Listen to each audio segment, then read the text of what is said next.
Un grup d'astrònoms utilitzant el telescopi Hubble ha descobert per sorpresa un grup de petits forats negres a l'interior d'un cúmul globular, sent aquesta la primera vegada que s'ha pogut determinar la massa i distribució d'una col·lecció de forats negres.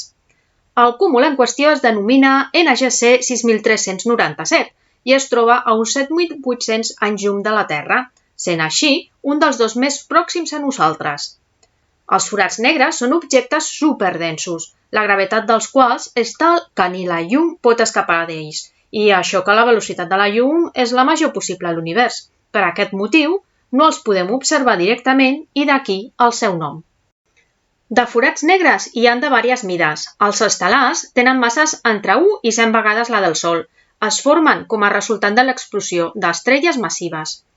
Els supermassius, amb masses superiors a 100.000 vegades la del Sol, acostumen a trobar-se en el centre de les galàxies i solen formar-se per l'acumulació de matèria.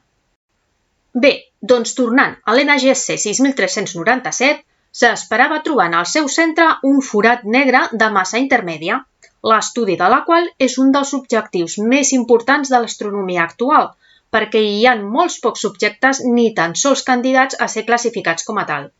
D'haver estat aquesta l'avinentesa, les òrbites de les estrelles del cúmul els mostrarien com a el·lipses al voltant d'un punt comú, però a la realitat exhibeixen un moviment pràcticament aleatori i és precisament aquesta particularitat la que ens ha permès determinar l'extensió de l'espai dominada per aquests forats negres estel·lars i la seva massa.